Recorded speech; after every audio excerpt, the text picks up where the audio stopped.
I stood alone in the empty auditorium, 13 years old again, watching the last parent-teacher conference stragglers file out. Mrs. Henderson, my homeroom teacher, gave me that pitying look I remembered so well from my first life, the one that said she wanted to help but didn't know how. My parents hadn't come. Again, they were at Melissa's dance recital across town, just like they had been the first time I lived through this night.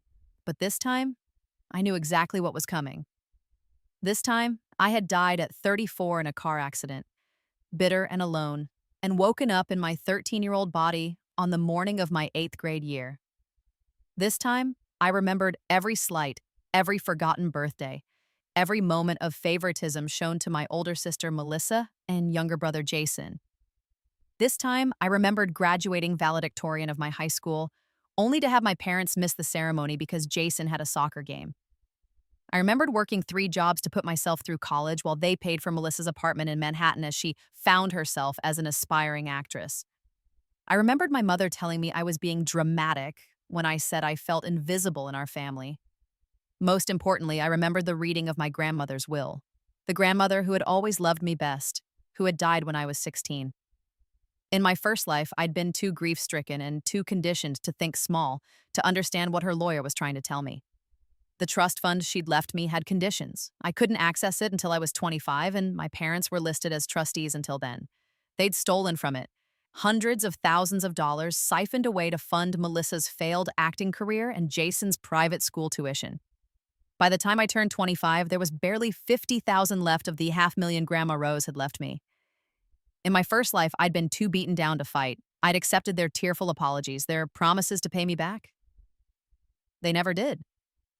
I'd stayed in their lives, kept trying to earn their love, kept showing up to family dinners where I was an afterthought. I'd died never having stood up for myself, never having made them pay for what they'd taken from me. Not this time. Mrs. Henderson approached me with a folder. "Your test scores came back, sweetheart. I wanted to discuss them with your parents." I already knew what was in that folder. Perfect scores on the standardized tests. Scores that would qualify me for every gifted program, every scholarship, every opportunity. In my first life, I'd shown my parents these scores with shining eyes, desperate for their approval. My mother had glanced at them and said, "That's nice, dear," before returning to helping Melissa rehearse for an audition. My father had been on a business call and waved me away. "They couldn't make it," I said, keeping my voice small and disappointed. "Can you just mail the information home?" She hesitated, then nodded, patting my shoulder. I let her see what she expected, a neglected child putting on a brave face. Inside, I was calculating. I had 3 years until Grandma Rose died, 3 years to prepare, to position myself, to make sure that this time I understood every word of that will, 3 years to document everything, to build my case, to ensure that when the time came, my parents would lose everything. But first, I had to survive being 13 again. The problem with being reborn into your own life is that you remember how much it hurt the first time. Walking into my house that night, I knew exactly what I'd find. Mom and Dad gushing over Melissa's perfect arabesque, Jason getting ice cream as a reward for not throwing a tantrum during the recital. No one would ask about my conference. No one would notice I'd been gone. I was right. "Oh, honey, you're home," Mom said absently when I walked into the kitchen. She was at the table with Melissa, watching a recording of the recital on Dad's iPad. "How was your day?" "Fine," I said, testing them. Mrs. Henderson wanted to talk about something. "Mm-hmm," Mom responded, not looking up. "Melissa, you need to point your toes more in the second combination." I went upstairs to my room, the smallest bedroom in our 4-bedroom house, the one that used to be Dad's home office until they had me and needed to make space. Melissa had the master bedroom on the 2nd floor with an ensuite bathroom. Jason had the large corner room with built-in shelves for his extensive toy collection. I had the room that barely fit my twin bed and desk, with a closet so small my winter and summer clothes couldn't fit at the same time. In my first life, I'd accepted this as normal. I was the middle child, the unremarkable one. Melissa was talented and beautiful. Jason was the baby, the only boy. I was just there. But lying in that too small bed, 34-year-old memories in a 13-year-old body, I felt rage instead of resignation. They had made me feel worthless. They had stolen my inheritance. They had taken the love and resources that should have been distributed among 3 children and poured it all into 2, leaving me with scraps. I pulled out my old laptop, a hand-me-down from Melissa that barely worked, and started making lists. I remembered enough from my first life to know what mattered. The lawyer's name? Richard Chen. The bank where Grandma Rose's trust was held. First National. The date of her death. October 15th, 3 years from now. The approximate amount, $547,000, meant to be split among her 3 grandchildren. But she'd put it all in my name because, as she'd told me once, "You're the only one who'll need it, sweetheart. The other 2 have your parents fooled into thinking they're special." Grandma Rose had seen everything. She'd known my parents were neglectful, had argued with my mother about it more than once. But in my first life, she'd died too soon, and I'd been too young and too traumatized to fight for what she'd wanted me to have. This time would be different. This time, I would document everything. Every missed event, every forgotten birthday, every dollar they spent on my siblings instead of me. I would build a case for emancipation, for legal action, for taking control of my trust the moment I turned 18 instead of 25. I would make sure that when Grandma Rose died and left me that money, my parents wouldn't get their hands on a single cent. But more than that, I would use the 3 years of foreknowledge I had to build something they could never take from me. Success so overwhelming, so undeniable, that even they would have to acknowledge it. And then when I had their attention, when they finally saw me, I would make sure they understood exactly what they'd thrown away. I started with school. In my first life, I'd been a good student. Mostly A's, some B's, nothing remarkable. I'd been in the gifted program but never pushed myself to the top because what was the point? No one at home cared. No one noticed when I made honor roll. No one came to academic awards nights. This time, I would be perfect, not for them, for me, and for the future I was building. Within 2 weeks, I'd aced every test, completed every assignment with flawless precision, and raised my hand in every class to answer the hardest questions. My teachers noticed. Mrs. Henderson pulled me aside after English class. "Is everything okay at home?" she asked carefully. "You've always been a strong student, but this is different. You seem more focused." "Everything's fine," I lied smoothly. "I just decided I want to go to a really good college. I need to start preparing now." She looked relieved, one less problem child to worry about. "Well, I'm glad to see you taking your education seriously. Have you thought about joining the academic decathlon team? We could use someone with your scores." I had not been on the academic decathlon team in my first life. I'd been too afraid of failure, too certain I'd embarrass myself. Now I said yes immediately. Within a month, I was the highest scoring member of the 8th grade team. Within 2 months, I was competing at the 9th grade level. By winter break, I'd won 3 regional competitions and had colleges, actual colleges, sending me recruitment letters for their summer programs. My parents didn't notice. Melissa's dance schedule had intensified. She was training for a lead role in the Nutcracker with the regional ballet company. Mom drove her to rehearsal every day after school and stayed to watch. Dad paid for private coaching sessions at $200 an hour. Their entire lives revolved around Melissa's dancing. Jason, meanwhile, had started showing signs of being gifted in math, which meant my parents were convinced he was a genius. They enrolled him in expensive tutoring, bought him every educational toy and game, spent hours helping him with homework that he didn't need help with. I helped myself. I stayed late at the library, joined every academic club, volunteered for every competition. I came home after dark most nights, let myself in with my key, made myself dinner from whatever leftovers I could find, and went to my room to study. 3 weeks before winter break, my school held an academic awards assembly.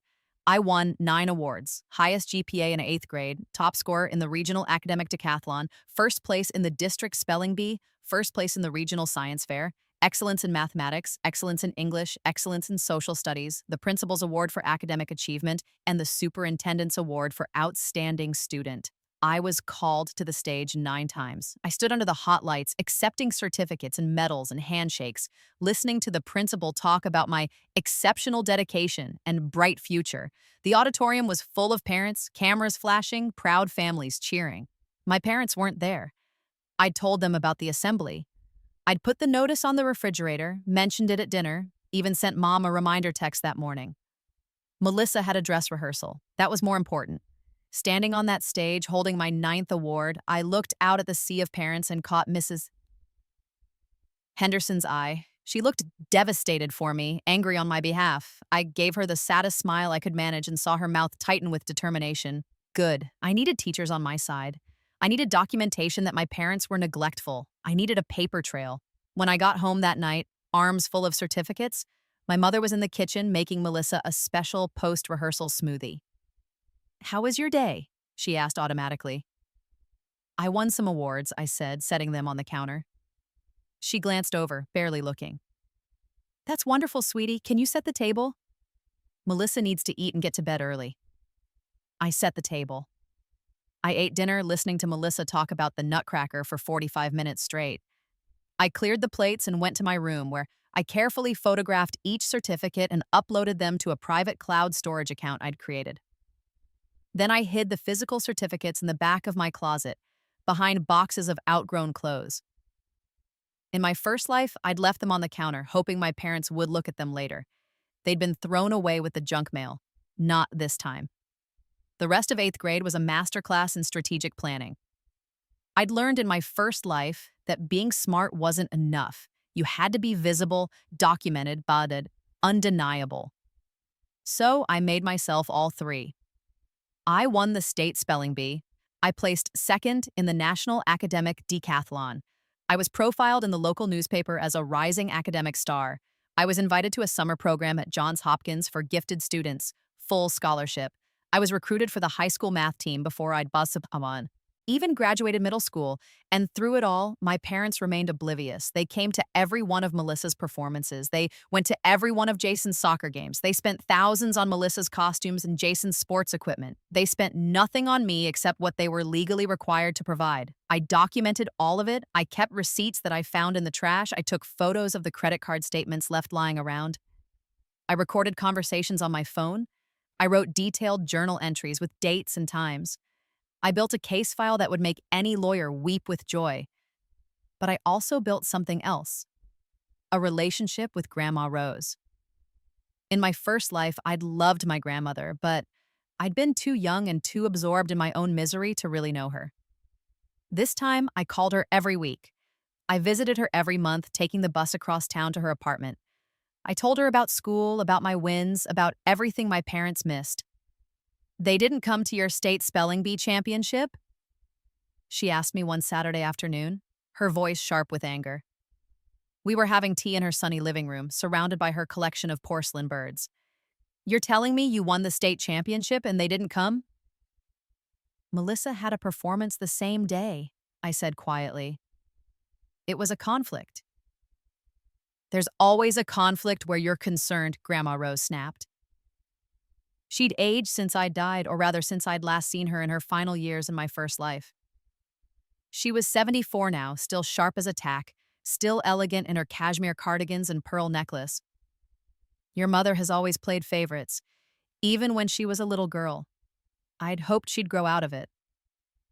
"It's okay," I said, though my voice trembled just enough to convey hurt.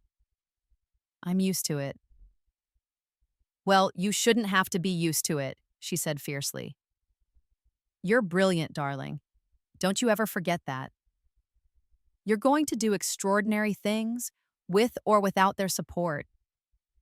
"I hope so," I whispered. She set down her teacup and studied me with those shrewd blue eyes. "You know, I've been thinking about updating my will." My heart stopped. This was earlier than in my first life. She'd updated her will when I was 15 before, not 13. But she was already thinking about it. "I want to make sure you're taken care of," she continued. "Your siblings have your parents wrapped around their fingers. They'll be fine, but you're going to need help, and I want to make sure you get it." "Grandma, you don't have to—" "Hush," she said firmly.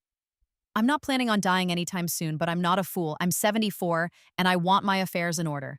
I'm meeting with my lawyer next week." She paused, then added, "I'd like you to come with me." In my first life, I hadn't been there when she made her will. I'd found out about the trust after she died. This time I nodded eagerly. I'd love to come. Good, she said, smiling. It's time you learned about these things. Financial literacy, estate planning. They don't teach this in school, but they should.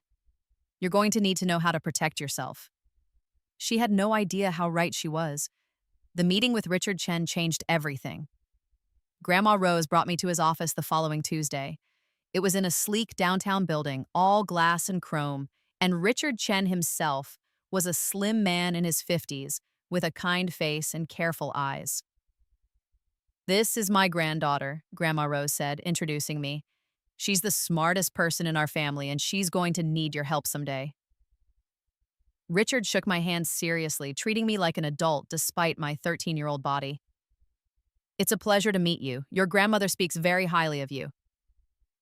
We sat in his office while Grandma Rose explained what she wanted. A trust fund for me, to be held until I turned 25, with my parents as trustees.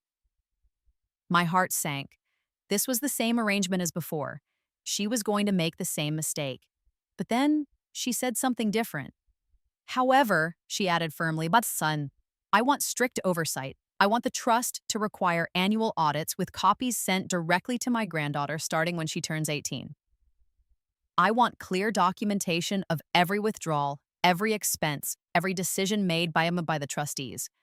And I want a provision that if there's any evidence of misuse, my granddaughter can petition to have the trustees removed and gain full control immediately. Richard nodded, making notes. That's wise. Too many people set up trusts without proper oversight.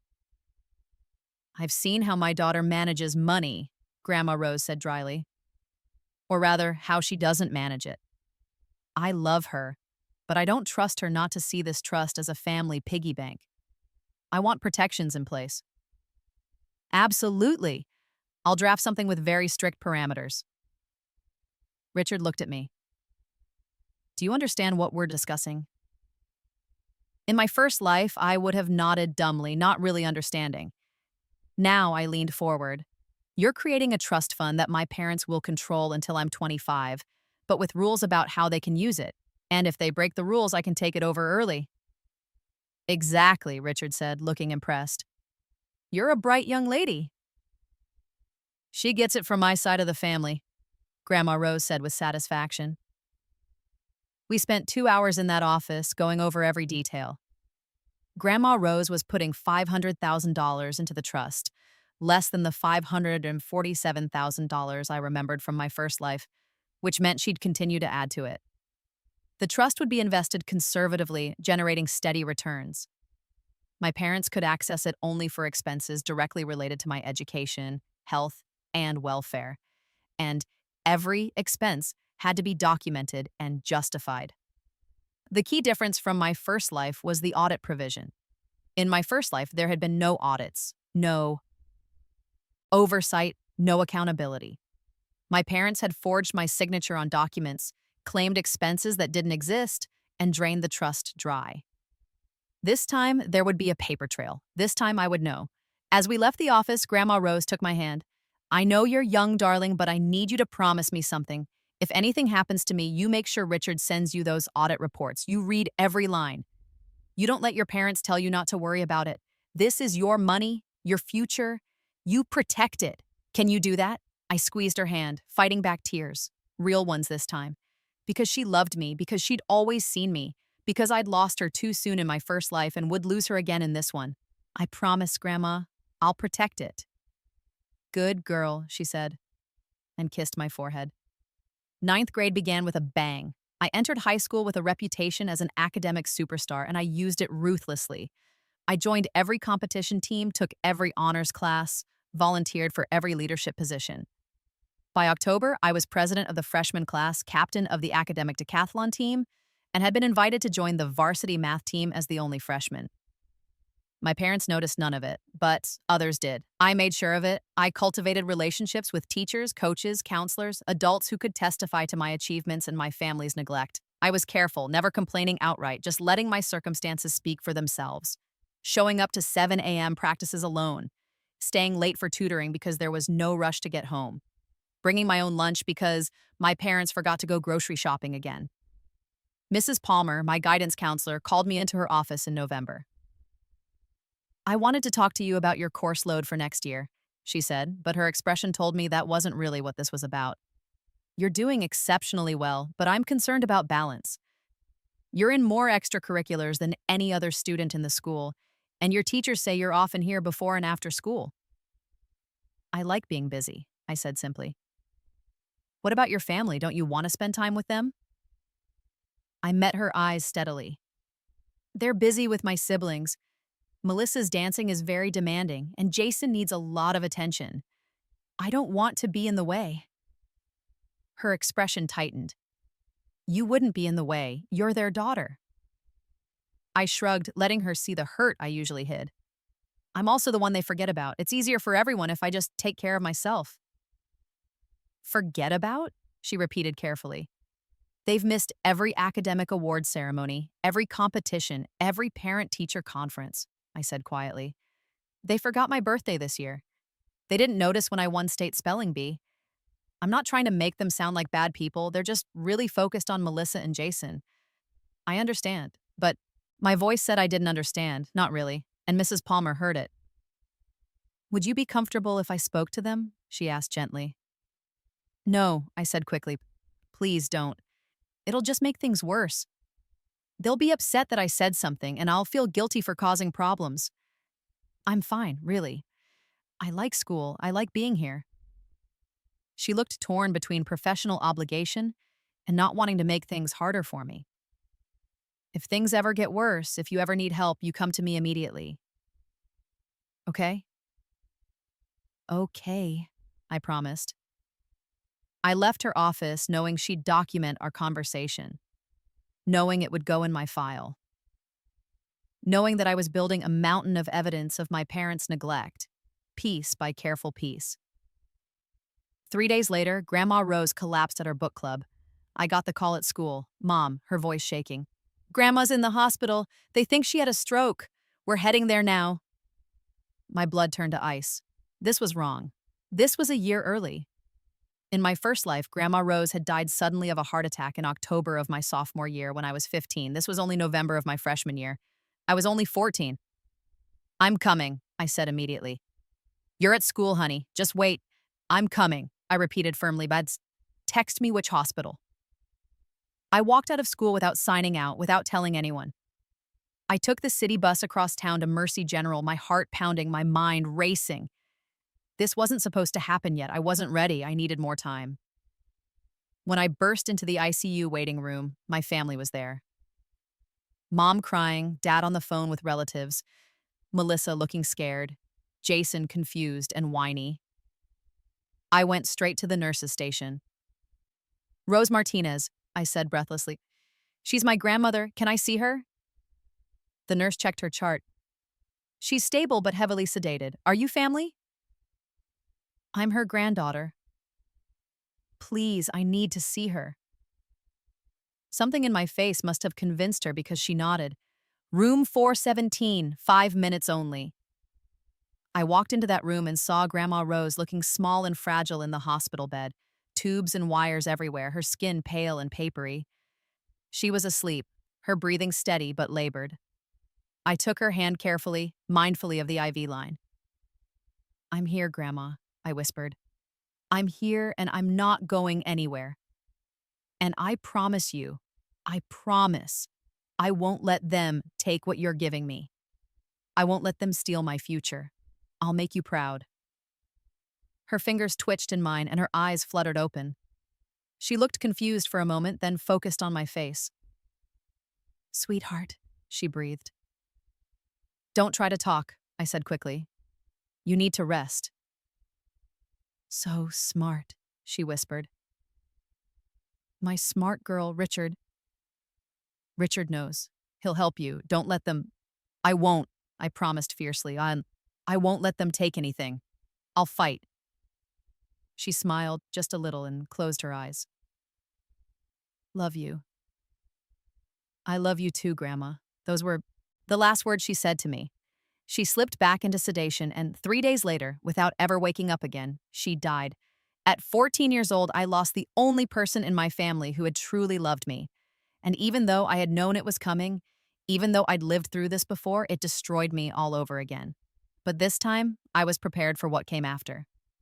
The funeral was on a gray Saturday in November. I wore the black dress Grandma Rose had bought me for academic competitions and stood next to my family at the graveside, listening to the minister talk about a woman my parents had barely visited in the last year. After the service, Richard Chen approached me. "I'm so sorry for your loss," he said quietly, shaking my hand. "Your grandmother was a remarkable woman." "She was," I agreed, my voice steady despite my grief. "I'll be reading the will tomorrow at my office, 2 p.m. Your parents have been notified, but I wanted to make sure you knew you're welcome to attend as well." In my first life, I hadn't gone to the will reading. I'd been too grief-stricken, too young.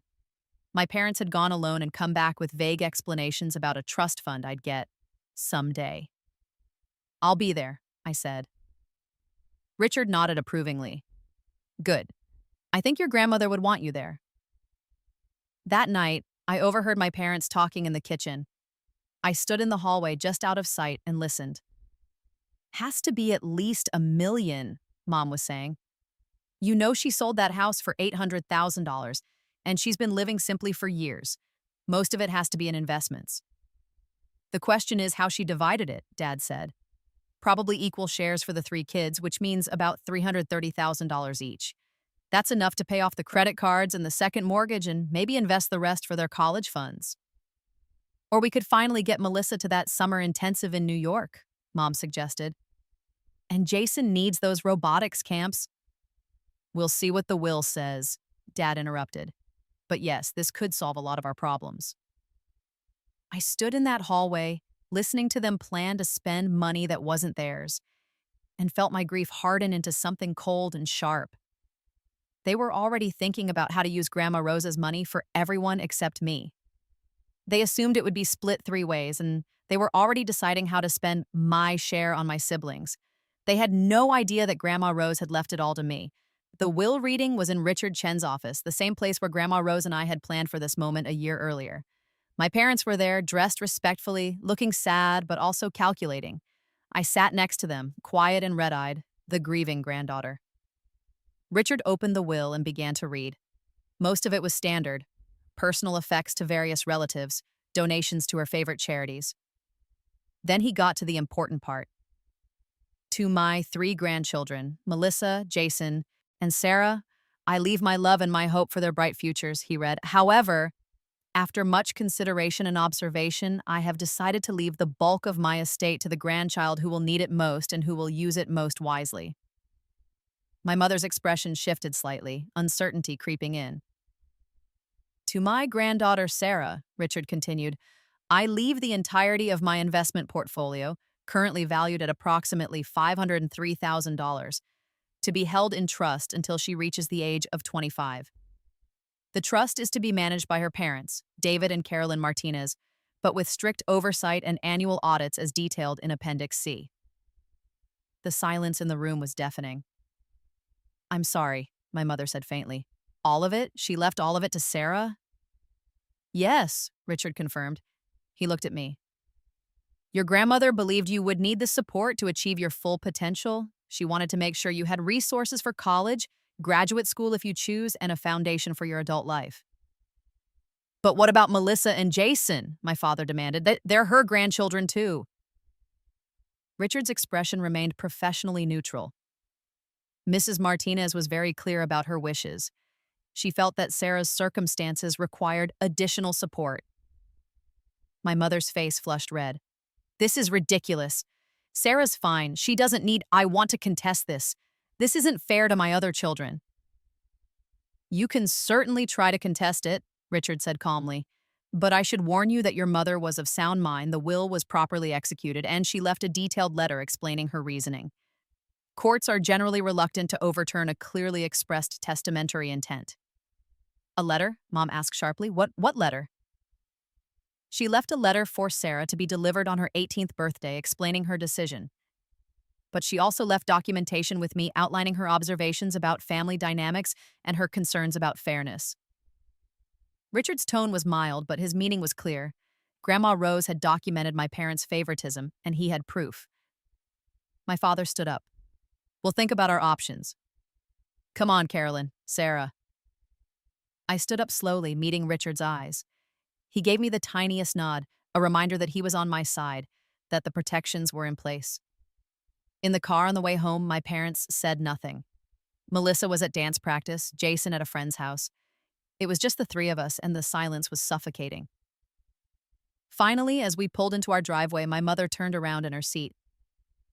$500,000, she said, and her voice was different, calculating. That's a lot of money, Sarah. It's for college, I said quietly. Well, yes, but college won't cost $500,000. Even a good school is only $50,000 a year, and that's for 4 years. So that's $200,000, maybe $250,000 with living expenses. She smiled at me, a smile that didn't reach her eyes. The rest could help the whole family. We could pay off some debts, invest in Melissa's future, make sure Jason has opportunities. The trust is for my education and welfare, I said, repeating the legal language I'd memorized. That's what the will says. Your education and welfare are connected to your family's stability, my father said smoothly.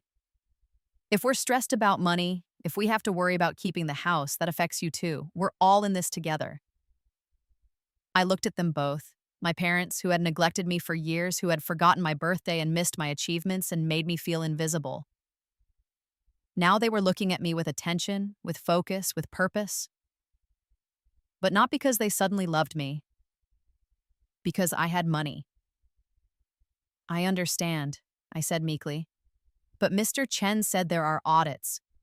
Every expense has to be documented. We'll document it, Mom said quickly. Of course we'll follow the rules. We just want to make sure the money is used wisely for the good of the whole family. I nodded, playing the part of the obedient daughter. Inside, I was counting down. 11 months until the first audit report. 11 months until I would see exactly how they planned to rob me. 11 months to prepare my counterattack. Okay, I said softly. I trust you. It was the last time I would say those words to them. The next year was a study in contrast. At school, I flourished. I maintained a perfect 4.0 GPA, won regional and state competitions in academic decathlon, debate, and science fair. I was profiled in the newspaper again, this time as a local teen making waves in academic circles.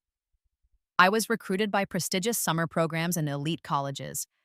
I was, by every objective measure, exceptional. At home, I was invisible again, but now there was an edge to it. My parents watched me sometimes, calculating, assessing.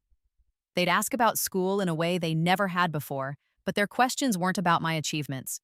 They were trying to determine how much I understood about money, about the trust, about what I was entitled to. I played dumb. I let them think I was naive, that I trusted them, that I had no idea what they were planning. Meanwhile, I watched them spend. They refinanced the house, taking out a larger mortgage. They bought a new car, a BMW for Dad, necessary for his business image. They enrolled Melissa in a private arts high school that cost $35,000 a year. They sent Jason to expensive summer camps and hired private tutors. And they started submitting expenses to the trust.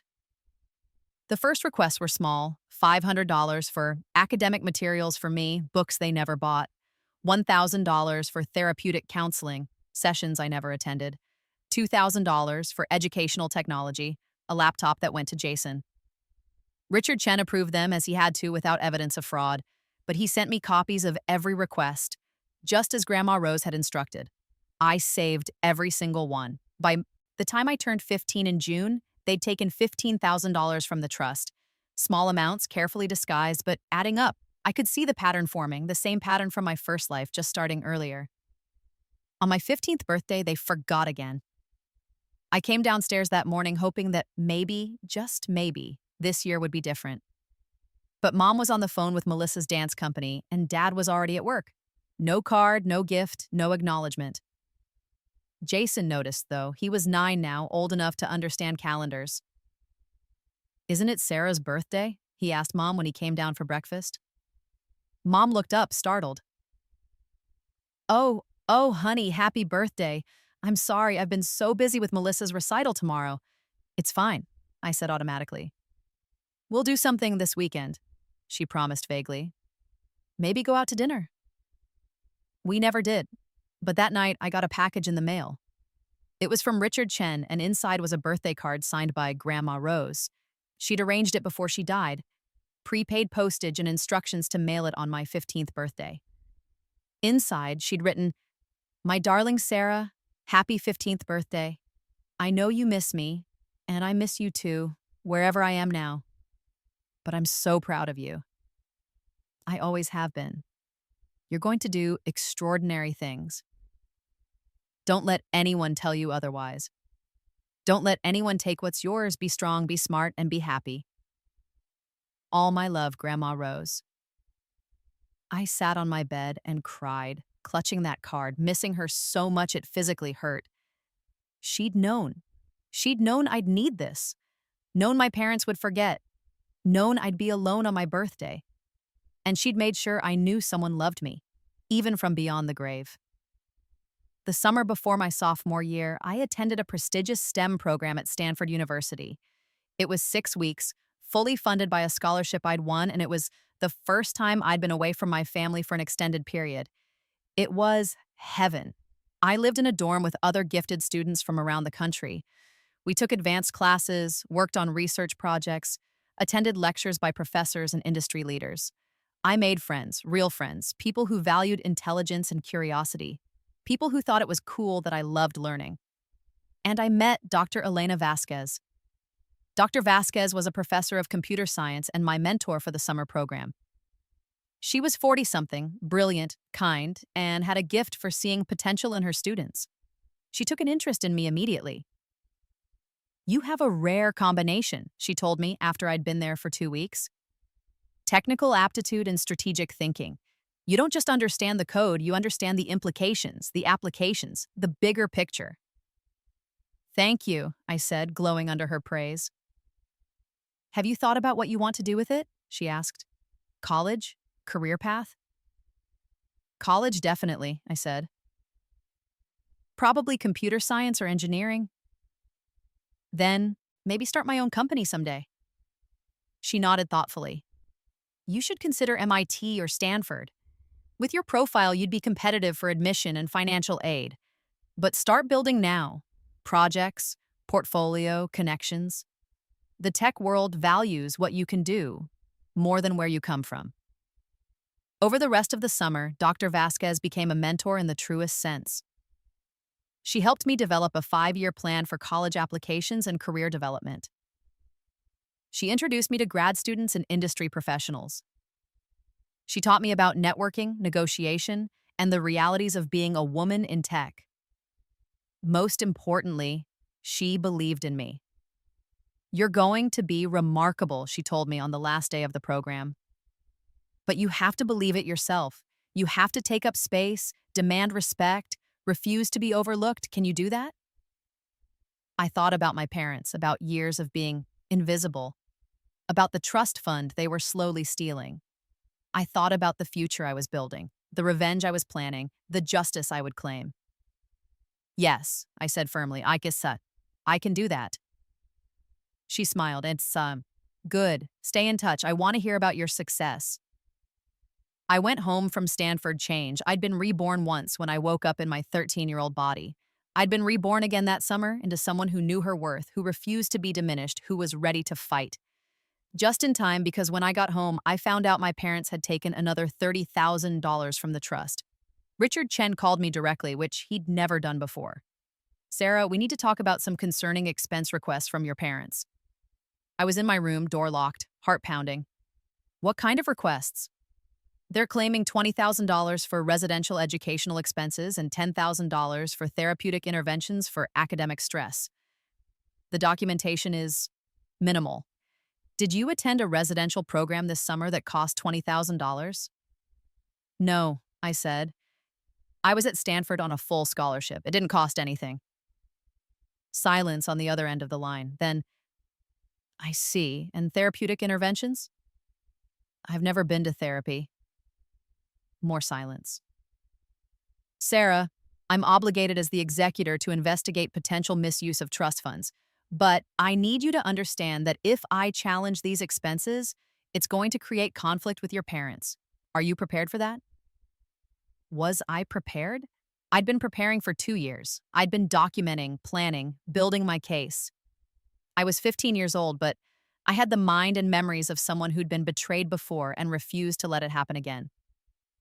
Yes, I said, I'm prepared. What do you need from me? First, a written statement about your summer activities and any therapy you have or haven't received.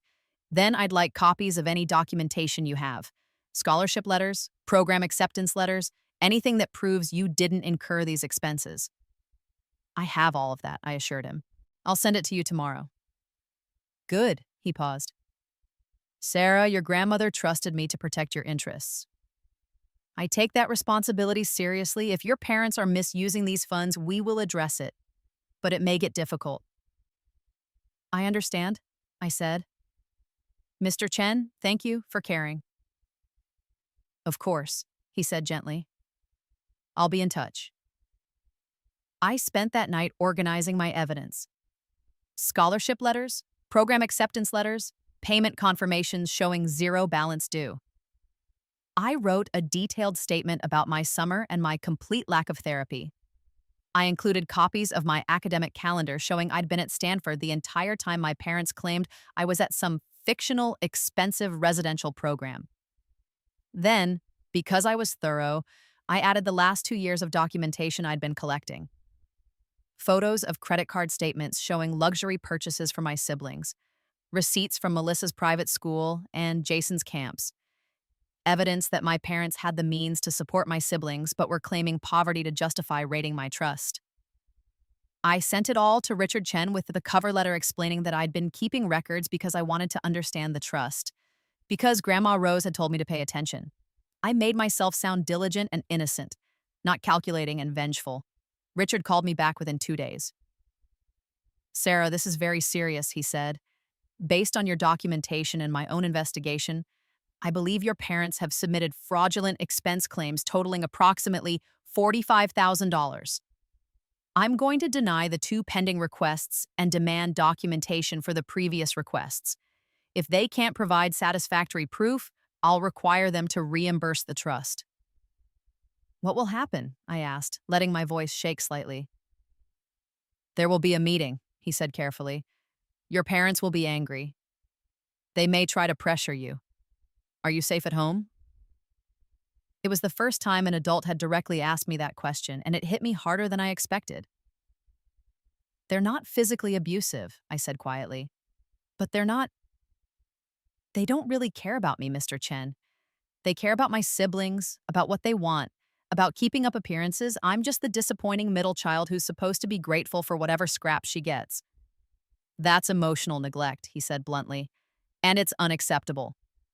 Sarah, if you ever feel unsafe or need help, you call me immediately. I mean that. Your grandmother made me promise to look out for you, and I will. I felt tears prick my eyes, gratitude mixing with grief and rage. Thank you. The meeting is next week, he said. You don't have to attend, but you have the right to be there if you want to. In my first life, I would have hidden in my room too afraid of confrontation. Now I said, I want to be there. I need to hear what they say. All right, Richard agreed. I'll send you the details. And Sarah, you're doing the right thing. Don't let anyone tell you otherwise. The meeting was in Richard Chen's conference room, and it was the most uncomfortable hour of my life. Both lives, actually. My parents sat on one side of the table, dressed in their best business attire, projecting respectability. I sat next to Richard on the other side, wearing my Stanford program t-shirt and jeans, projecting youth and vulnerability. Richard had advised me to look young, to remind everyone that I was a minor whose interests he was protecting. Richard opened the meeting with devastating precision. Thank you for coming, he said formally. I've asked for this meeting to discuss some irregularities in the expense claims submitted for Sarah's trust. Specifically, I've identified at least $45,000 in claims that appear to be fraudulent. Fraudulent? My father repeated, his face reddening. That's a serious accusation. It's a serious situation, Richard countered. He slid papers across the table. You claimed $20,000 for residential educational expenses this summer. Sarah was at Stanford on a full scholarship. You claimed $10,000 for therapeutic interventions. Sarah has never attended therapy. You claimed $15,000 in miscellaneous educational expenses over the past year. I've asked for receipts multiple times, and you've provided none. My mother's hands trembled as she looked at the papers. These are all legitimate expenses. We have the receipts at home. Then please provide them within 5 business days, Richard said calmly. If you can provide documentation proving these expenses were incurred for Sarah's direct benefit, I'll approve them retroactively. If you cannot, I'll require full reimbursement to the trust with interest. You can't demand that, my father snapped. We're her parents. We're the trustees. We have discretion. You have limited discretion, clearly defined by the trust document, Richard interrupted. You do not have the right to submit fraudulent claims or use trust funds for expenses unrelated to Sarah. Mrs. Martinez was very clear about this, which is why she insisted on annual audits. This is ridiculous, my mother said, her voice rising. You're treating us like criminals. We're her parents. Everything we do is for her benefit, for the family's benefit. The trust is for Sarah's benefit specifically, Richard said firmly. Not the family's benefit, not Melissa's or Jason's benefit, Sarah's. And frankly, based on the evidence I've reviewed, I have serious concerns about your management of these funds. Evidence? My father demanded. What evidence? Richard glanced at me, silently asking permission. I nodded. Sarah has been keeping records, he said. Documentation of family expenses, patterns of favoritism, instances of neglect. She's been very thorough. My parents turned to look at me, and the expressions on their faces were a mixture of shock and betrayal, as if I were the one who had betrayed them, not the other way around. You've been spying on us? My mother asked, her voice sharp. Recording us? I've been protecting myself, I said quietly. Grandma Rose told me to pay attention, to keep track. She told me this money was for my future and that I shouldn't let anyone take it from me. We're not taking it from you, my father said, but his voice lacked conviction. We're managing it responsibly. You spent $35,000 on Melissa's private school and called it my educational expense, I said, my voice steady. You bought Dad a BMW and claimed it was necessary for driving me to academic events, even though I take the bus. You've taken thousands of dollars that were supposed to be for me and spent them on everyone else. That's not fair, my mother protested. We have financial obligations to all our children, but this money isn't for all your children, Richard interjected. It's specifically for Sarah. If you can't understand that distinction, then perhaps you shouldn't be trustees at all. The room went very quiet. What are you saying? My father asked slowly. I'm saying that if you cannot provide documentation for these expenses within 5 business days, I will petition the court to have you removed as trustees and to appoint an independent trustee. Additionally, I will require full reimbursement of any fraudulent claims. And if I find evidence of intentional fraud rather than mere mismanagement, I may be obligated to report it to the authorities. My mother looked like she'd been slapped. You can't do this. I can and I will, Richard said. My obligation is to protect Sarah's interests as per Mrs. Martinez's explicit instructions. That's exactly what I'm doing. My parents looked at each other, some silent communication passing between them. Then my father stood up. We'll get you your documentation, he said stiffly. Come on, Carolyn. Sarah. I stood up slowly, meeting Richard's eyes. He gave me a slight nod, reassurance that he'd done what he could, that the protections were in place. The car ride home was silent and terrible. When we got to the house, my parents went straight to their bedroom and closed the door. I heard them arguing in low, angry voices. I went to my room and locked the door, my heart pounding. I'd just declared war on my own parents. There was no going back now. But as I lay in my bed that night, I felt something I hadn't felt in either of my lives. Powerful. I had stood up for myself. I had refused to be stolen from. I had fought back, and I was just getting started. The next morning, I woke up to find my mother sitting in the kitchen with a cup of coffee and red eyes. She'd been crying. We need to talk, she said when I came downstairs. I poured myself cereal and sat down across from her, saying nothing. I know you're angry, she began. I know you feel like we don't pay attention to you, like we favor your siblings, but you have to understand, Melissa's talent is rare. She has a real shot at a professional dance career. And Jason is gifted. He needs special support. You've always been so independent, so capable. We thought you didn't need as much from us. It was the same excuse from my first life, dressed up slightly differently. The same abdication of responsibility, the same refusal to acknowledge what they'd done. In my first life, I'd accepted this explanation, internalized it, made excuses for them. Not this time. I'm independent because you gave me no choice, I said quietly. I'm capable because no one else was going to take care of me. And I didn't need less attention. I needed the same attention you gave them. I needed you to come to my competitions, to celebrate my achievements, to remember my birthday. I needed you to see me. We do see you, she protested weakly. You see my trust fund, I corrected. You see $500,000 that could solve your financial problems. You saw me for the first time when Grandma Rose died and left me money. Before that, I was invisible. She flinched. That's not fair. It's completely fair, I said, my voice hardening. You forgot my 13th birthday. You missed my state spelling bee championship. You've never once attended an academic awards ceremony. You didn't notice when I won 9 awards in one night in 8th grade. You didn't ask about my summer at Stanford. You don't know what classes I'm taking or what my GPA is or what my plans for college are. You don't know me at all. I'm your mother, she said, tears spilling over. Of course I know you. What's my favorite subject? I challenged. She hesitated. Math? English, I said. What's the name of my best friend? Another pause. I don't know. Rachel Kim, we've been friends for 2 years. She's been to this house 6 times. You've never remembered her name. I stood up, leaving my cereal uneaten.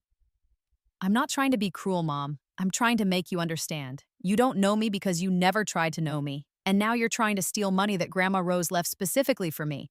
Specifically because she knew I'd need it. Specifically because she saw what you wouldn't see, that I deserve support too. We weren't stealing, she said desperately. We thought. You thought you'd take it and I'd never notice and everything would be fine, I finished. Just like you thought I'd never notice that you forgot my birthday or missed my competitions or treated me like I didn't matter, but I did notice. I've always noticed. And Grandma Rose noticed too. I walked toward the stairs, then stopped and turned back.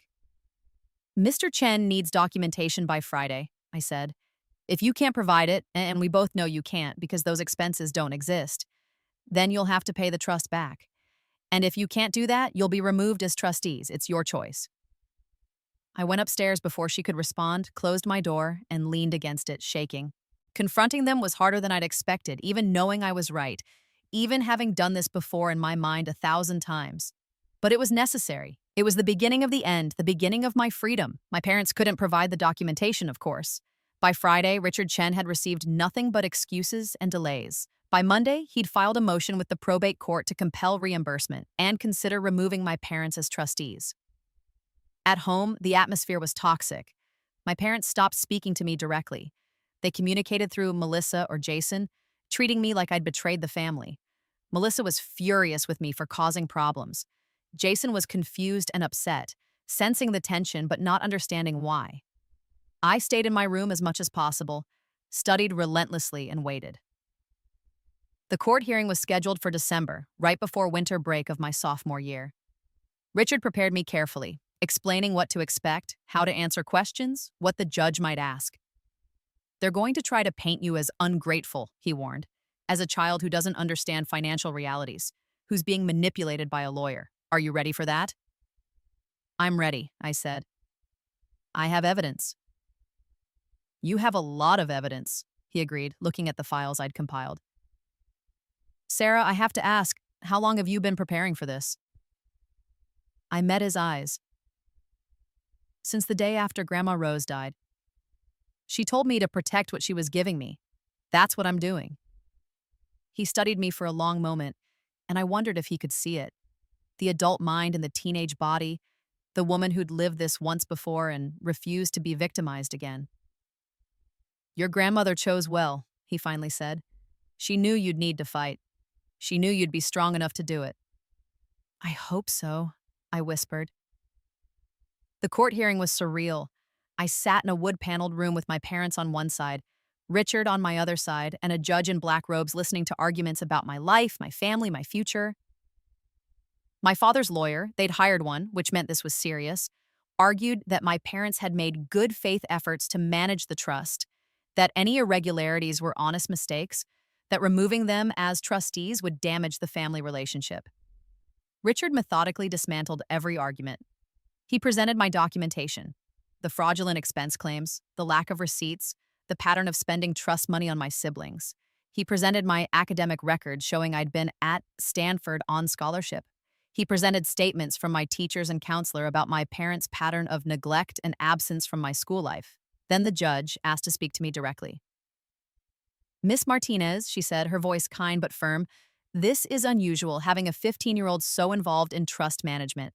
Can you explain why you've been keeping such detailed records? I took a deep breath. My grandmother told me to pay attention to the trust. She said it was my future and I needed to protect it. At first, I just kept track because she asked me to, but then I noticed that the expenses my parents were claiming didn't match my actual experiences. They were saying things cost money that didn't cost money, or claiming I needed things I didn't need. I realized they were using my trust fund for my siblings, and I didn't think that was fair.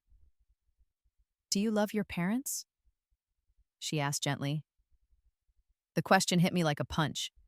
In my first life, I'd have said yes automatically, desperately, trying to convince myself as much as anyone else. Now I paused, considering. I want to love them, I said finally. But it's hard to love people who don't see you. They love my siblings, I know they do. They sacrifice for them, support their dreams, celebrate their achievements. They just don't do any of that for me. I'm not sure if that's love or just obligation. The judge's expression softened. That must be very painful. It is, I admitted. But Grandma Rose loved me. She saw me, and she wanted to make sure I had something that was mine, that couldn't be taken away. I'm just trying to honor that. The judge was silent for a moment, reviewing the papers in front of her. Then she looked up. I'm going to order an immediate audit of all trust transactions, she said. Mr. and Mrs. Martinez, you will have 30 days to provide complete documentation for every expense claimed. Any expense that cannot be adequately documented will need to be reimbursed, with interest. Additionally, I'm appointing an independent co-trustee to oversee future transactions and ensure compliance with the trust terms. If the audit reveals intentional fraud rather than negligence, I may remove you as trustees entirely. My mother made a small sound of distress. My father's face was stone. Miss Martinez, the judge said, turning to me, you have impressed me with your maturity and diligence. Your grandmother clearly knew what she was doing when she set up these protections. I'm sorry you've had to fight so hard for what should have been freely given. Thank you, Your Honor, I said quietly. As we left the courthouse, my parents didn't look at me. They got in their car and drove away without a word, leaving me to ride home with Richard. You did well, he told me. You were honest and composed. The judge saw exactly what needed to be seen. What happens now? I asked. Now we wait for the audit results, he said. But Sarah, you should prepare yourself. This is going to get worse before it gets better. Your parents are cornered, and cornered people do desperate things. He was right. Christmas that year was the worst holiday of my life. Either life. We went through the motions, a tree, presents, a nice dinner. But the undercurrent of rage and resentment poisoned everything. Melissa got a new laptop and designer clothes. Jason got the latest video game, console, and a new bike. I got a sweater from Target and a gift card to Barnes & Noble. The disparity was so obvious that even Jason noticed. Why didn't Sarah get more presents? He asked innocently. Because Sarah is getting $500,000, my father said bitterly. She doesn't need anything from us. I left the room before I said something I'd regret. But the real blow came 2 days after Christmas. I came home from the library to find my room ransacked. They'd gone through everything. My desk drawers were open, papers scattered everywhere. My closet had been torn apart. My laptop was moved from where I'd left it. They'd been looking for something, evidence maybe, or financial documents, or my journal. They hadn't found anything important because I'd hidden everything crucial in a safe deposit box that Richard had helped me open. But the violation was complete. They'd invaded my privacy, searching for ammunition to use against me. I called Richard immediately, shaking with rage. "Document it," he said grimly. "Take photos of everything. This could be evidence of harassment." I photographed my destroyed room, noting every opened drawer and disturbed item. Then I methodically put everything back together, making my space mine again. When my parents came home that night, I confronted them in the kitchen. "You went through my room," I said flatly. My mother had the grace to look ashamed. My father didn't. "This is our house," he said. "We have a right to know what's happening under our roof." "You have no right to invade my privacy," I countered. "I'm 15 years old and you ransacked my bedroom looking for, what? Evidence that I'm lying? Proof that you didn't steal from me?" "We didn't steal," my mother protested weakly. "The audit will determine that," I said coldly. "In the meantime, stay out of my room. If you go through my things again, I'll report it to Richard and the court. Violating my privacy while you're under investigation is not going to help your case." "Listen to you," my father said, his voice dripping with contempt. 15 years old and talking like a lawyer. Your grandmother did this to you, filled your head with suspicions, turned you against your own family. "Grandma Rose didn't turn me against you," I said, my voice shaking with suppressed emotion. "You did that yourselves. Every forgotten birthday, every missed competition, every moment you made me feel invisible, that was you. Grandma Rose just made sure I'd have something you couldn't take away. She knew I'd need it because she knew what you are." "What we are," my mother repeated, tears in her eyes. "We're your parents. We've sacrificed everything." "You've sacrificed nothing for me," I shouted, losing control for the first time. "You've sacrificed for Melissa and Jason. You've given them everything they wanted, but me? I'm the afterthought, the inconvenience, the child you didn't really want. Admit it." The silence that followed was deafening. My mother opened her mouth, closed it, opened it again. No denial came out. My father looked away. And in that silence, I had my answer. The answer I'd always known deep down, but had never let myself acknowledge. They didn't love me the way they loved my siblings. Maybe they didn't love me at all. "I'm going to my room," I said, my voice empty. "Don't follow me, don't talk to me, just leave me alone." I went upstairs, locked my door, and cried for the first time since Grandma Rose died. Not for what I'd lost. I'd never really had their love to lose. For what I'd never had and now never would. But as I cried, something crystallized inside me. I was done hoping they'd change. Done hoping they'd see me. Done needing anything from them. I had my grandmother's gift. I had Richard's support. I had my own intelligence and determination. I would build a life without them, and they would watch from the outside, finally understanding what they'd thrown away. The audit results came back in February during my sophomore year. The audit had found $67,000 in improper expenses, even more than Richard had initially identified. My parents couldn't document any of it. The auditor's report was scathing. Systematic misappropriation of trust funds for expenses unrelated to the beneficiary. Failure to maintain required records. Pattern of self-dealing. Richard filed a motion to have my parents removed as trustees immediately. The new hearing was scheduled for March. At home, my parents barely acknowledged my existence. Melissa, now in her senior year and applying to college dance programs, blamed me for the family stress. Jason, confused and upset by the constant tension, started acting out at school. I focused on what I could control, my grades, my competitions, my future. I maintained my perfect 4.0. I won the state academic decathlon championship. I was named a national merit semifinalist. I was everything I'd been in my first life, but this time I was doing it intentionally, strategically, building credentials that would take me far away from this family. The second court hearing was shorter than the first. The audit spoke for itself. My parents' lawyer tried to argue that they'd made mistakes but hadn't acted with malicious intent, that they still loved me and wanted to be involved in managing my trust. Richard presented their failure to reimburse the trust, their violation of my privacy, their continued pattern of favoring my siblings.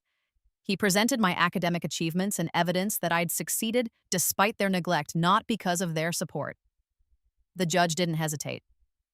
Mr. and Mr. Martinez, you have violated your fiduciary duty to your daughter repeatedly and significantly. You have misappropriated $67,000 in trust funds. You have failed to maintain proper records. You have prioritized your other children's interests over the beneficiary's interests. I have no choice but to remove you as trustees, effective immediately. My mother gasped. My father's jaw clenched. Richard Chen will be appointed as the sole trustee until Sarah turns 18, at which point we'll evaluate her maturity and readiness to participate in trust management. Mr. and Mrs. Martinez, you are ordered to reimburse the trust the full $67,000 with interest within 90 days. Failure to do so may result in criminal charges for misappropriation of funds. She banged her gavel, and it was done. My parents had lost control of my money. They had 90 days to come up with $67,000 they didn't have. And they had to do it while I lived under their roof for another 2.5 years. This was going to get very ugly. It did. My parents tried everything to come up with the money. They took out a second mortgage on the house. They borrowed from relatives, spinning stories about legal fees and misunderstandings.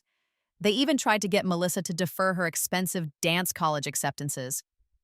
That last one caused a massive fight. I heard it through my bedroom door, Melissa screaming that I was ruining her life, that I was selfish and vindictive, that I should just give them the money since I didn't need it all anyway. My mother crying, my father yelling that this family was falling apart because of me. But here's what they didn't understand.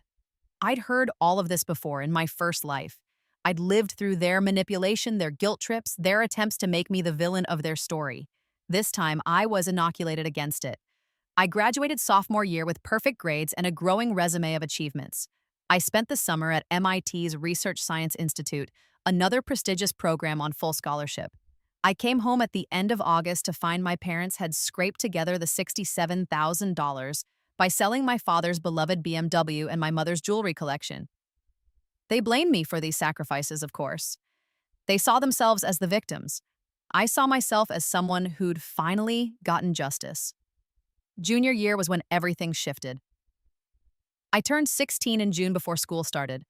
I'd learned to drive, gotten my license, and saved enough from my summer research stipend to buy a beat-up Honda Civic.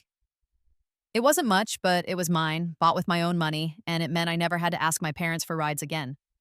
I threw myself into college preparation with single-minded focus. I was taking 6 AP classes, leading 4 clubs, competing nationally in academic decathlon and debate.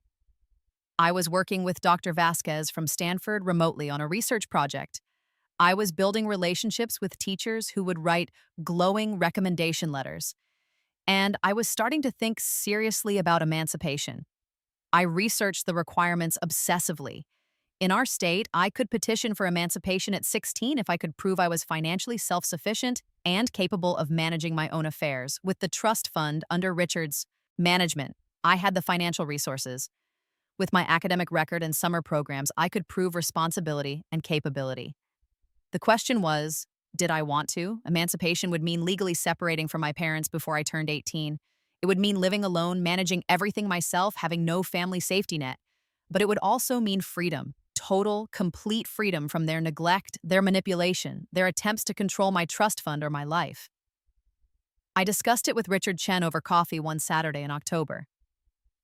You could do it, he said thoughtfully. You meet all the criteria. But Sarah, emancipation is a serious step. Are you sure you're ready to be completely on your own? I'm already on my own, I pointed out. I have been for years. The only difference would be making it official. What about housing? You can't live in your parents' house if you're emancipated. I've been looking at apartments near school. With the trust income and part-time work, I could afford something small. He looked impressed despite himself. You've really thought this through. I've thought about nothing else for months, I admitted. I'm tired, Mr. Chen. I'm tired of living in a house where I'm resented, where my siblings hate me, where my parents look at me like I stole something from them instead of protecting what was mine. I'm tired of pretending we're a family when we're not. What would you tell the judge about why you want emancipation? I met his eyes. I'd tell her the truth, that my parents have never seen me, never valued me, and only paid attention when I had money they wanted, that they tried to steal my inheritance and only stopped when they were legally forced to, that I've been functionally independent since I was 13 and I'm just seeking legal recognition of reality, that I want to start my adult life free from people who have never, not once, put my interests first. Richard was quiet for a long time. Then he said, "If you want to do this, I'll help you. We'll petition the court and I'll testify about the trust situation. But Sarah, think carefully. Once you do this, there's no going back. Your relationship with your family will be permanently damaged." "It's already permanently damaged," I said softly. "I'm just accepting reality." So we filed the petition. The emancipation hearing was scheduled for December, right after my 16th birthday. My parents were furious and terrified. If I were emancipated, I'd be legally independent, and when I turned 18, I'd likely get full control of the trust. They'd lose any remaining leverage they had.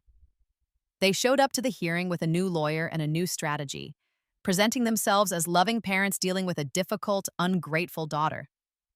Their lawyer painted me as cold, calculating, and damaged by my grandmother's manipulation.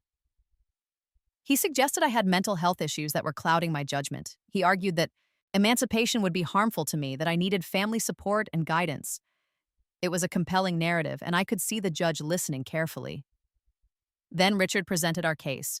He showed the documentation of my parents' theft and mismanagement of the trust. He showed my academic records, 3 years of perfect grades, national competitions won, prestigious programs completed.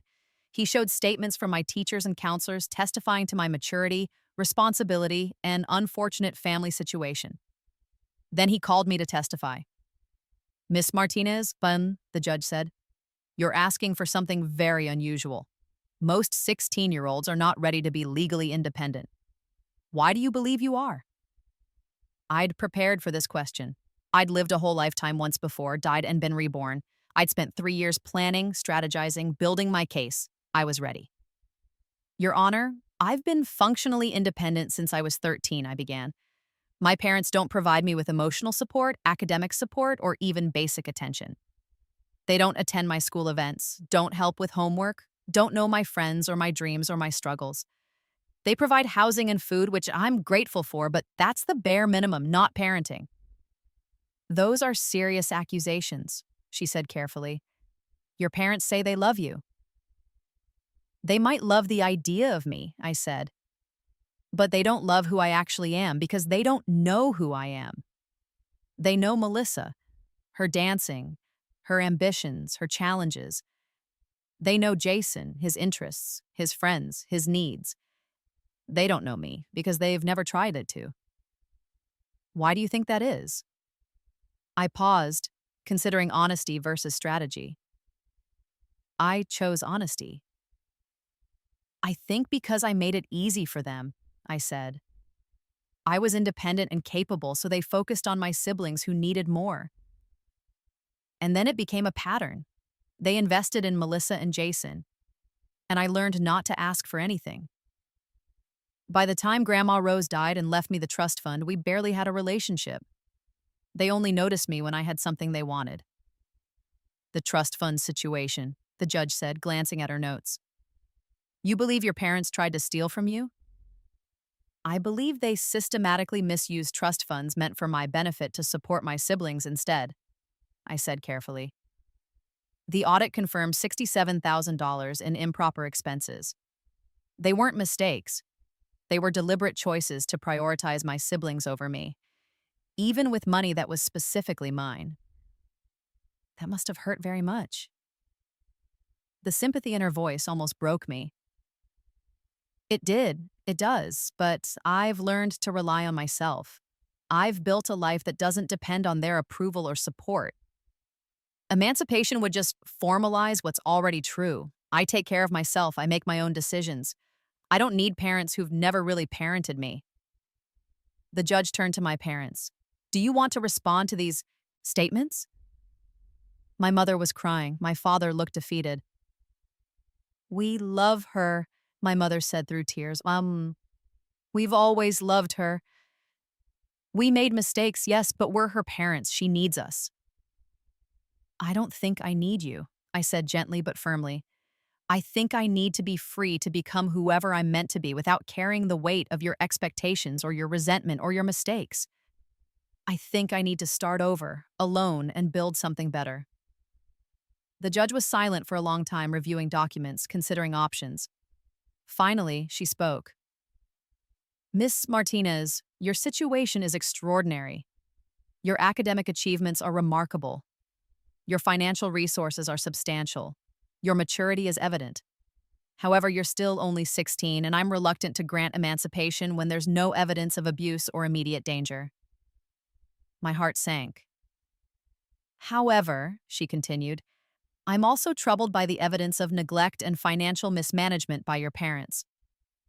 So I'm going to propose a middle ground. I'm granting provisional emancipation for a 1-year trial period. You may live independently, manage your own affairs, and make your own decisions. However, the trust will remain under Mr. Chen's management for now, and you'll have monthly check-ins with a court-appointed guardian ad litem to ensure you're thriving. After 1 year, if you've demonstrated continued success and stability, I'll grant full emancipation. Does that seem fair? Yes, Your Honor, I said immediately. Thank you.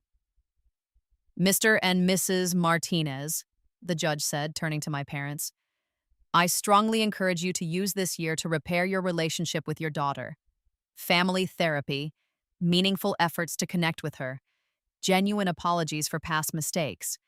If you don't, you may lose her forever. Not just legally, but emotionally. That would be a terrible tragedy. My parents nodded, but I could see they didn't really understand. They still saw themselves as victims of my ingratitude rather than architects of their own loss. I didn't care anymore. I'd won. I was free. I moved into a small studio apartment 2 miles from school the week after winter break. It was tiny, just a bedroom, bathroom, and kitchenette. But it was mine. I furnished it with secondhand furniture and my laptop and my books and nothing else. It was sparse and simple and perfect. The provisional emancipation came with stipulations: maintain my grades, stay out of trouble, attend monthly meetings with my guardian ad litem, a social worker named Ms. Patricia Rodriguez, and continue seeing a therapist to process the family situation. I did all of it gladly. Living alone was revelatory. I cooked my own meals, managed my own schedule, went to sleep, and woke up when I wanted. There was no one to compare me to, no one to overlook me, no one to make me feel small. I was alone, and I was happy. I visited my grandmother's grave every Sunday, bringing fresh flowers and telling her about my week. I told her about my perfect grades, my debate tournament wins, my college application progress. I told her about my little apartment and my growing independence. I told her I was making her proud.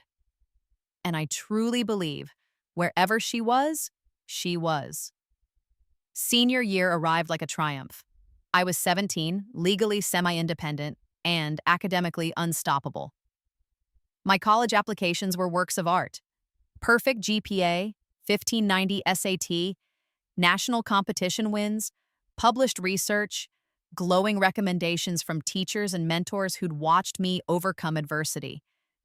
I applied to Harvard, MIT, Stanford, Yale, Princeton, every elite school I could, with full confidence that I'd get in. Not because I was arrogant, but because I'd earned it. I'd worked harder than anyone I knew. I'd built something extraordinary from nothing. In November, I got my first acceptance, MIT, with a full scholarship and an invitation to their honors program. I called Richard Chen, laughing and crying at the same time. I got into MIT. Congratulations, he said warmly. Though I'm not surprised, you've earned this, Sarah. I didn't call my parents. They'd learn eventually from Melissa or Jason or a relative. But I didn't need their validation anymore. More acceptances followed: Harvard, Stanford, Yale, all with full scholarships, all with honors programs, all wanting me. In December, right before my 17th birthday, I went back to court for my final emancipation hearing. Ms. Rodriguez, my guardian ad litem, gave a glowing report: perfect grades, stable housing, healthy lifestyle, successful therapy progress. Sarah has exceeded every expectation, she told the judge. She's not just surviving independently, she's thriving. I've never seen a minor more prepared for legal emancipation. Richard testified about the trust, about my financial literacy, about my careful planning and responsible decisions. The judge reviewed everything, then smiled at me. Miss Martinez, 1 year ago I took a chance on you. I'm pleased to say you've proven me right. I'm granting full emancipation, effective immediately. Congratulations on your remarkable achievements. I was legally an adult at 17, free from my parents, in control of my own future, master of my own fate. Almost. There was still the matter of the trust. The trust terms specified that I'd gain full control at 25, or earlier if the trustees were removed and I could demonstrate financial maturity. I'd already proven I could manage money. I'd lived independently for a year on a carefully planned budget, but I needed the courts to agree to early release of the funds. Richard filed a petition on my 18th birthday, right after I graduated as valedictorian of my high school class. The valedictorian ceremony was both a triumph and a heartbreak. I stood at the podium in front of 2,000 people, students, parents, teachers, administrators, and delivered a speech about resilience, self-reliance, and defining your own success. My parents weren't there, neither were Melissa or Jason, but Dr. Vasquez from Stanford was there. She'd flown in to watch me graduate. Ms. Rodriguez was there. Several of my teachers were there. Richard Chen was in the third row, beaming with pride.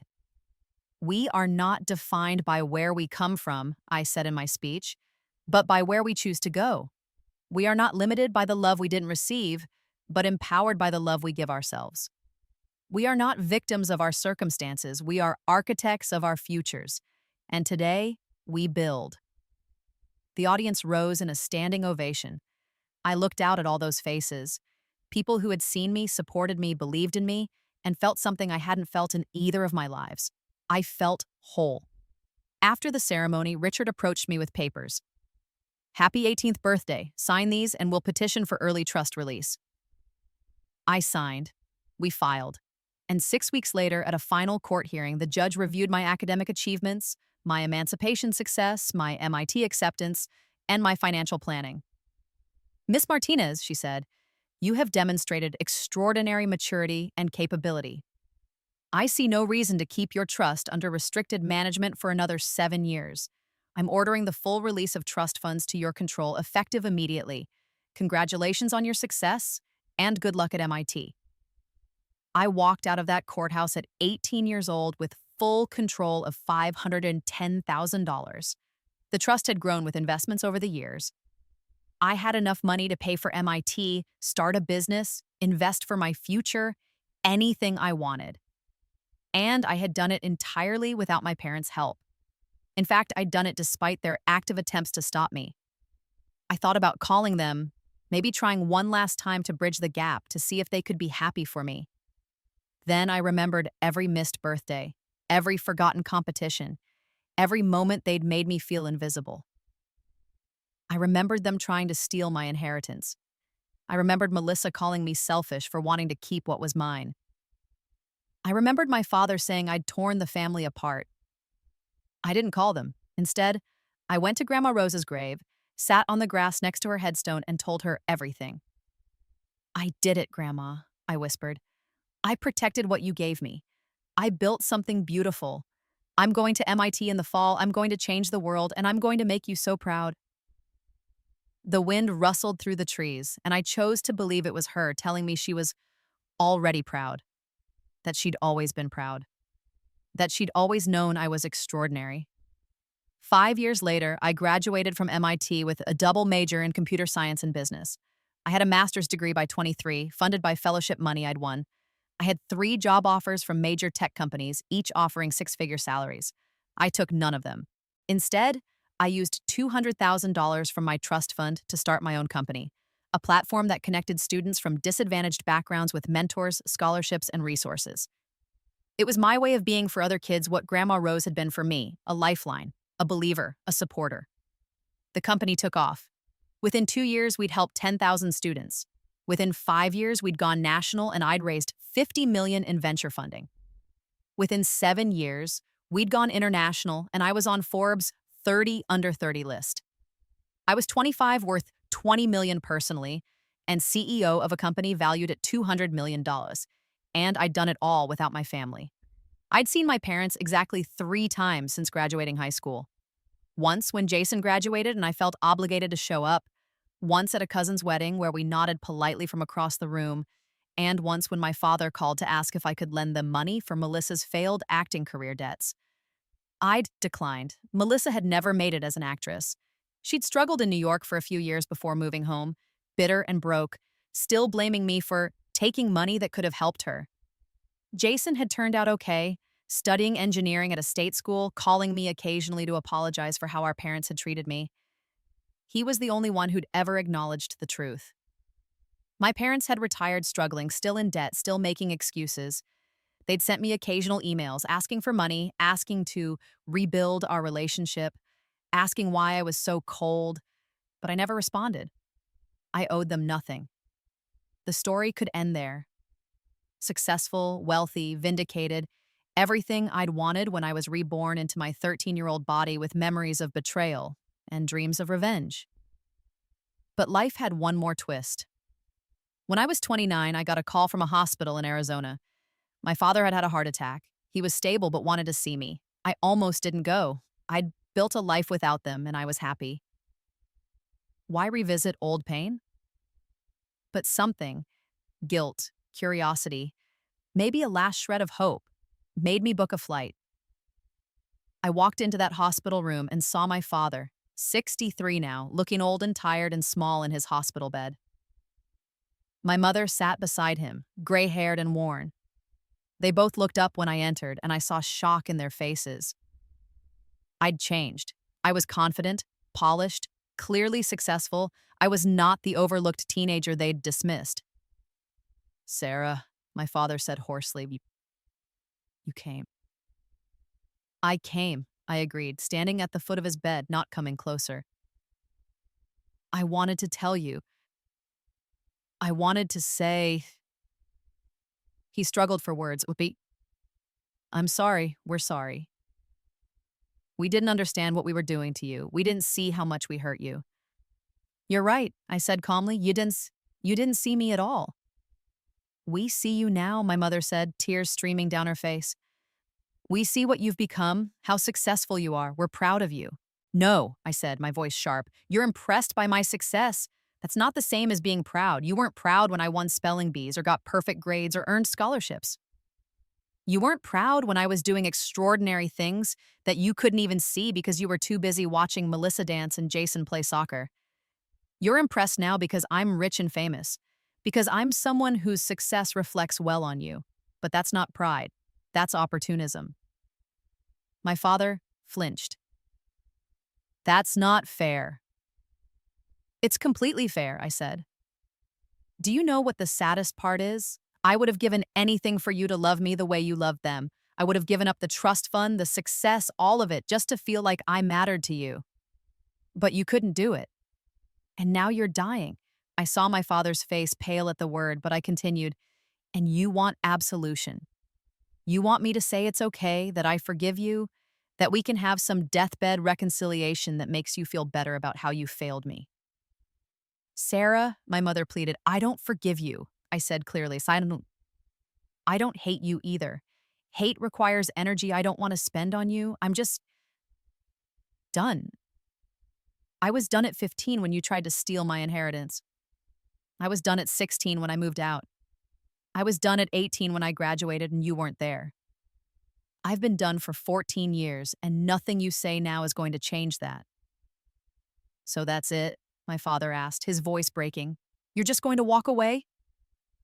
"Yes," I said simply, "because that's what you did to me every day of my childhood. You walked away emotionally, even while you lived in the same house. You're just experiencing once what I experienced constantly. I turned to leave, then paused at the door. For what it's worth, I said, not looking back. I hope you recover. I hope you have a nice retirement. I hope you find peace with the choices you made. But I won't be part of your life going forward. I can't. There's nothing there to salvage. I walked out of that hospital room and out of their lives forever. Now I'm 34, the age I was when I died in my first life. But this life is nothing like that one. I'm the CEO of a company that's changing lives. I have friends who love me, mentors who believe in me, and colleagues who respect me.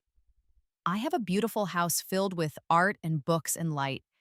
I have enough money to never worry, enough success to feel satisfied, enough purpose to feel fulfilled. I never married, never had children. Maybe someday I will. But for now, I'm complete on my own. I visit Grandma Rose's grave once a year on the anniversary of her death. I bring expensive flowers and tell her about my latest achievements. I thank her for seeing me when no one else would, for loving me when no one else did, for giving me the tools to save myself. And sometimes when I'm sitting there in the sunshine next to her headstone, I think about my parents, about how they'll probably die without ever really understanding what they lost, about how Melissa will probably stay bitter forever, blaming me for her own failures, about how Jason is the only one who grew into something decent, maybe because he witnessed what happened to me and learned from it. I don't feel guilty about my choices. I don't feel like I owe them anything. I don't wonder if I was too hard or too cold or too unforgiving. I just feel free. Because here's what I learned from being reborn, from dying once and getting a second chance. You can't make people love you. You can't make them see you. You can't fix broken relationships through sheer will or perfect behavior or extraordinary achievement. All you can do is protect yourself, build something beautiful, and walk away from people who diminish you. All you can do is be your own salvation. And that's exactly what I did. I saved myself. I became valedictorian. I went to MIT. I started a company. I built wealth. I found peace. And I never told them. I never gave them the satisfaction of watching me succeed, of claiming credit for my achievements, of rewriting history to make themselves the supportive parents they never were. They forgot to come to parent-teacher night when I was 13. After Rebirth, I never told them I became valedictorian. And it was the sweetest revenge of all. Not destruction, but indifference. Not punishment, but absence. Not hatred, but the quiet, perfect satisfaction of knowing that I built an extraordinary life, and they weren't part of it. They lost me. And by the time they realized what they'd lost, it was far too late.